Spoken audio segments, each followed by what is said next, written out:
have a look at the writing that's been hiding underneath. So no one's seen that writing for 4,000 or 5,000 years? Yeah, the only person that's seen it previously is the one who wrote it. What if everything we thought we knew about human history was wrong? Thousands of years ago, in the land we now call Iraq, a mysterious civilization suddenly appeared. They didn't grow slowly over time like others. No, it was as if they jumped thousands of years ahead overnight. Astronomical references, a moon, a star, various symbols, which even could be symbolized as a wristwatch. Technology being used 6,000 years ago. They built cities, tracked the stars, wrote detailed laws, and used advanced mathematics. And they recorded it all on clay tablets in a script so old and strange most people couldn't read it until now. Because recently, artificial intelligence has done what humans couldn't. It's begun reading those lost tablets, and the things it's uncovering, they're not just surprising, they're terrifying. Let's go back 6,000 years to a place between two great rivers, the Tigris and the Euphrates. Today, that's southern Iraq, but back then, something happened that still shocks historians. Out of nowhere, a full-blown civilization appeared. Cities rose, laws were written, people were building temples, studying the stars and trading across vast distances. They called themselves the Black-Headed People. We call them the Sumerians. But here's what's strange. Most ancient cultures slowly moved from hunting and gathering to farming, then eventually to writing and building. It took thousands of years. The Sumerians? They seemed to do all of that almost instantly. In places like Eridu, Uruk, and Ur, small villages suddenly became advanced city-states. What sparked that explosion of progress? That's still a mystery, and believe it or not, their secret might have been mud, but not just any mud. They used it to make bricks, buildings, tools, even tokens for trade. And most importantly, they used it to invent something powerful: memory. They carved wedge-shaped symbols into clay tablets, a writing system we now call cuneiform. It wasn't just for taxes or trade. They wrote poems, laws, myths, and royal commands, ideas that could now last forever. And get this, when they started writing numbers, they didn't count the way we do. They used a base 60 system. That's why we still have 60 seconds in a minute, 60 minutes in an hour, and 360 degrees in a circle. That legacy started with them, carved into wet clay thousands of years ago. But as archaeologists kept digging through these tablets, they began to find things that didn't quite add up. Among simple records of barley and beer were hints of something far more advanced. Today, thousands of Sumerian clay tablets are stored in museums and archives around the world. But there's one big problem. Most of them are almost impossible to read. Each tablet can hold over 1,000 symbols, and many symbols change meaning depending on how they're used. Even experts, after years of training, struggle to understand them fully. For a long time, only a small group of scholars could even try, but that's changing now, thanks to artificial intelligence. In Germany, researchers began training AI to digitally scan and rebuild broken tablets, like solving the oldest jigsaw puzzle in history. At first, the AI could only match broken pieces, but it got smarter and fast. Soon, it could spot patterns, recognize different styles of writing, and read across centuries of history. And then came a major leap. By 2023, scientists at Tel Aviv and Ariel University had developed an AI model that could translate ancient Akkadian into English almost instantly. What used to take scholars years now takes only hours. One expert described it as its Google Translate, if Google Translate had a time machine. But just as this new tech was making headlines, something incredible happened. At a site in northern Iraq called Kurd Khalstan, archaeologists uncovered tablets so well preserved they could be used to train and verify the AI's accuracy. These weren't just broken fragments, they were clear, detailed, and powerful. Around the same time, another site, Girsu, one of the oldest Sumerian cities, gave us even more. Over 200 untouched tablets and dozens of ancient seals were found, protected in special containers lined with black tar, keeping them safe for thousands of years. What's more, many of these texts seem to be copies of even older originals, passed down through generations. That means we're not just reading ancient history. We might be staring into the earliest records of human knowledge. And with each new translation, the story took another strange turn. Because buried in those clay tablets were secrets that didn't sound ancient at all. As the AI translated more tablets, the discoveries became even more surprising. Some were expected, like records of crops, trades, or beer recipes. But others felt out of place. There were strange notes about the stars, about medicine, even about things that sounded a lot like technology. But how could people 6,000 years ago be tracking something that takes tens of thousands of years to notice? It didn't stop there. Their tablets included details on medical treatments. They described using antiseptics, treating wounds, and even measuring pulse rates. They wrote about family health patterns, hinting at ideas like inherited traits, something science wouldn't explain properly until genetics was discovered.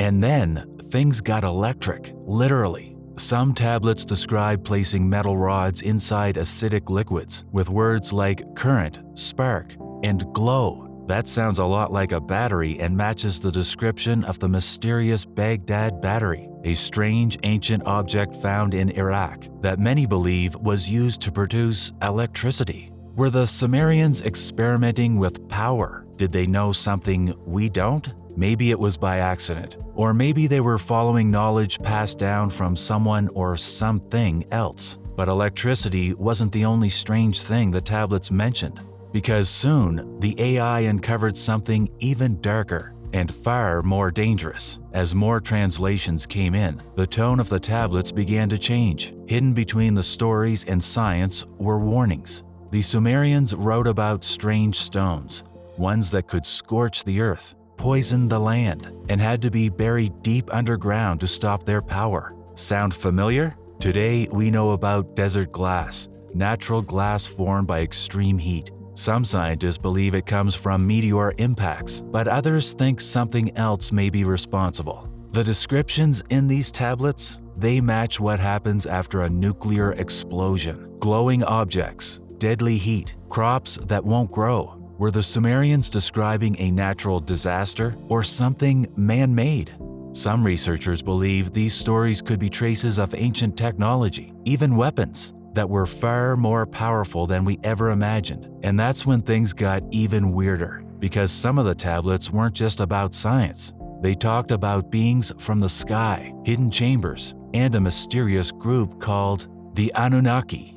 At first, they sounded like gods from myth, but what if they were more than that? In Sumerian mythology, the Anunnaki were powerful beings, cosmic judges who ruled over human destiny. But in modern times, their story took a strange turn. A writer named Zecharia Sitchin believed the Anunnaki weren't just gods, but ancient visitors from another world. He claimed they came from a distant planet called Nibiru, arriving on Earth over 4,000 years ago. Why? To mine gold, a rare and valuable resource they needed, but they didn't want to do the hard work themselves. So according to the theory, they created humans. The Sumerians didn't just hint at how humans were made. They were direct. Their ancient tablets clearly say that humanity was created, not by nature, not by accident, but on purpose. It all starts with a rebellion among the gods. According to the story, a group of lower gods, called the Igigi, were tired of doing hard labor. They protested. They refused to work. So the Anunnaki, the higher gods, needed a solution fast. Their answer? Create a new being, one that could follow commands and do the work for them. So they took clay, mixed it with their divine essence, and gave birth to the first human, Adamu. Yeah, it sounds a lot like Adam. At first, the design wasn't perfect. These early humans were sterile, weak, unfit for the task. So they kept testing, changing, upgrading, until finally, they succeeded. Humans who could think, work, and reproduce. And here's where things get strange. With AI decoding more tablets, we're now seeing words like genetic mixture, reproductive fix, and prototype success buried in the myth. These aren't words you'd expect from an ancient story. They sound more like something from a science lab. And it doesn't stop there. Some researchers believe this might explain modern genetic oddities, like the sudden appearance of chromosome 2 fusion in humans, which separates us from other primates. Is it just evolution or something else? The tablets even mention the sky and a mysterious planet that returns every few thousand years. And that's where we enter the most controversial part of the story, Nibiru. This is the heart of Zecharia Sitchin's most famous and controversial theory. He claimed that Anunnaki came from a distant planet on a long, looping orbit that takes 3,600 years to complete a single journey around the sun. According to him, they first arrived on Earth about 450,000 years ago, and each time Nibiru passed close to our planet, it brought waves of change, civilizations rising, then collapsing. Whether you believe that or not, here is what we do know. The Sumerian tablets record catastrophic events, massive floods, devastating droughts, and climate disasters, and many of these disasters are linked in the text to strange celestial events, skies turning red, rivers reversing their flow, and stars appearing to strike the land. So, were they describing Nibiru, or were they simply recording natural disasters and interpreting them through a cosmic perspective?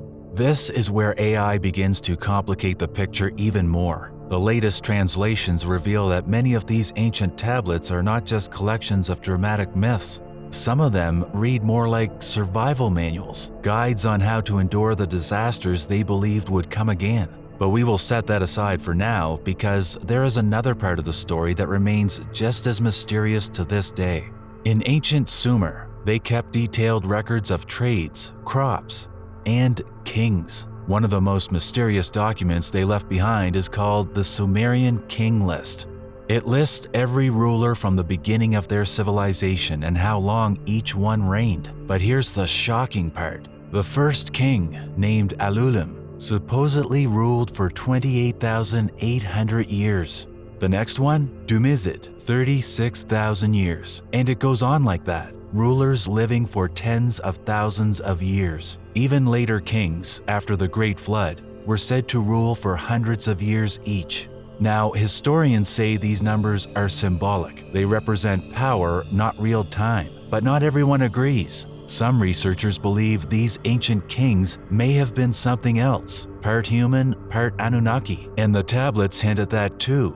Now, let us add some archaeology to the story. In the ancient city of Ur, a tomb belonging to Queen Puabi, dated to around 2600 BC, was discovered. And when it was opened, the find was anything but ordinary. Inside, they found a skull that did not look the way you would expect. It was not the result of cranial deformation, like in some ancient cultures where the head is bound to change its shape. This skull was naturally elongated, something that is not supposed to happen. And it did not end there. Nearby were skeletal remains of individuals who stood over 7 feet tall, a height extremely rare in Sumerian populations. In fact, even today, such height is unusual. So the question is, were these simply rare genetic anomalies, or were they physical evidence of something far more extraordinary? The ancient texts make this even stranger. The Sumerians were deeply concerned with blood purity. Over and over, their writings mention something they called the seed of Anu. This was not just poetic imagery. Their society was built around dynastic marriages, strict rituals, and rigid laws, all aimed at protecting and preserving a very specific bloodline. And this concept was not unique to them. Across the ancient world, we see similar beliefs. Egyptian pharaohs claimed they descended from gods. Inca rulers declared they came from the sun. Even Tibetan Dalai Lamas are chosen as reincarnations of divine beings. But the Sumerians may have been the first to write these ideas down in detail.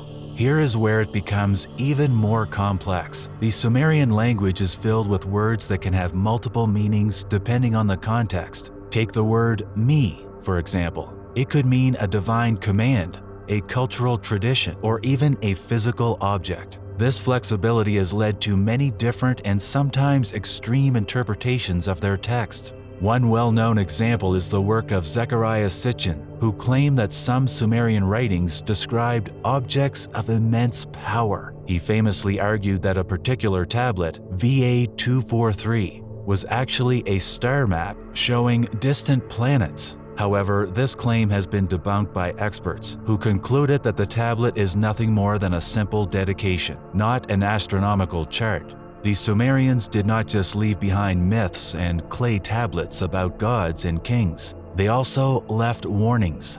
These were not simple tales about a single great flood or one disaster. They spoke of cycles, patterns where entire ages of prosperity rose and then collapsed, again and again. They recorded these patterns in their star charts. And here is where it becomes strange. AI is now finding links between these ancient patterns and real climate disasters we know from history. Events like the 4.2 kiloyear drought, which caused the collapse of multiple civilizations, and the sudden fall of the Akkadian Empire, which brought famine and mass migrations. Science has confirmed these events happened, but in the Sumerian tablets, they are described in a very different way. They speak of red skies, a black sun, stars that strike the earth, and rivers flowing backwards. For a long time, historians dismissed this as poetic exaggeration of ancient people being dramatic about natural disasters. But now, AI is flagging these descriptions as possible records of real celestial events, which leads to one big question. Were the Sumerians witnessing something in the sky that we have forgotten here on Earth? And just when you think the mystery cannot get stranger, you discover that the Sumerians also had what they called the League of Gods. And this time, I am not talking about the Anunnaki. That is the surface layer. When you look deeper, you find a pantheon that could easily rival any modern fantasy universe. They had gods for storms, healing, the moon, writing, and even gods for specific winds, and these are only the ones we know about. Let us begin with the most important figure, Enlil. He was not just the god of wind. His myth begins with him splitting heaven from earth, and he was considered so sacred that not even the other gods dared to look him in the face. From his grand temple, the Akur in Nippur, he ruled over everything from farming to kingship to the very laws that held existence together. This was true celestial authority. Then there was Enki, the clever trickster, god of fresh water, wisdom, and creation, the kind of cosmic engineer you would want on your side. His legend tells of how he overthrew his own father, shaped the world, and gave humanity the gift of intellect and magic. He was like an ancient version of a brilliant inventor. His sister, Getamdu, was the goddess of healing and fertility. Not a name many know today, but in her time, she was called upon during childbirth and for rituals of health and recovery, a nurturing presence often hidden in the shadow of the flashier myths. Then comes Inanna, later known as Ishtar, a goddess who embodied love, war, political power, and raw, unapologetic ambition. Her symbol was the 8-pointed star, and her myths were fierce and dramatic. In one tale, she descended into the underworld to claim her sister's realm, only to die and be hung on a nail, returning to life only by offering her husband's life in exchange. Some scholars believe this story was an early way of explaining the cycle of the seasons, with death in winter and rebirth in spring. But it did not stop there. Utu, also called Shamash, the sun god born of Nana and Ningal, was not only the bringer of light but the god of justice and law, illuminating truth as he moved across the sky each day. His sister Nana, the moon goddess, was so revered that one of history's first recorded authors, Enheduanna, served as her high priestess, writing hymns in her honor. The first known author in human history was a woman, dedicating her work to a moon goddess, which is astonishing in itself. Hidden in the myths in Ninmah, rarely mentioned but vital, Enlil's scribe, the god's librarian, the midwife at the creation of humanity, and a healer. She was the keeper of cosmic knowledge and deserves far more recognition. Beyond her, the Sky Father was seen as the ultimate ancestor, sometimes shown as a celestial bull, with his partner Kai, the Earth Mother, who had a myth so bold it might have been whispered in secret. Together with their own child, Enlil, they were said to have created all life on Earth, which some believe was not only about fertility, but also a metaphor for the interconnectedness of life. Then there is Anzu, the giant thunderbird, who stole the tablets of destiny from Enlil. These were not symbolic carvings, but physical objects said to hold divine power. The battle to reclaim them became legendary, with some versions saying Ninurta brought the bird down and others naming Marduk. By the time the Babylonians told their own creation myth, the Enuma Elish, the Sumerian Pantheon, had expanded to over 300 gods. And as archaeologists dig deeper into the clay tablets, more names continue to appear. Gods we barely know, with stories incomplete, many still sitting in museum storerooms, untranslated. There's even a theory that some gods were local forces tied to specific natural features. One for a certain spring, another for reeds in a marsh, another for a single wind. That means every new fragment found could reveal a god we have never heard of. Now, before you think this is just a collection of interesting myths, here is the difficult part. Understanding Sumerian mythology is not like reading a complete book. It's like piecing together a puzzle when half of the pieces are missing. Most of our knowledge comes from clay tablets, many of them broken or worn down by time. Scholars must join pieces found in different locations, often written centuries apart, into a single story. And even when they succeed, the language itself is a challenge. Cuneiform writing is extremely complex. A single sound could be written 25 different ways. Add in the changes between Sumerian, Akkadian, and Neo-Babylonian dialects, along with poetic style and layered symbolism, and every translation becomes a risky act of interpretation. Even more surprising is that for a long time, Western scholars dismissed many of these gods as unimportant or primitive, and entire deities were ignored or incorrectly classified. The famous myth of Inanna's descent into the underworld, for example, was not fully pieced together until the 1900s. And even then, it took decades to reconstruct its complete arc. So, were the Sumerians simply storytellers, or were they keepers of hidden knowledge? Perhaps even witnesses to things beyond this world? The deeper we search, the stranger it becomes. And it leaves us wondering. What were those glowing jewels and sparkling rods they described?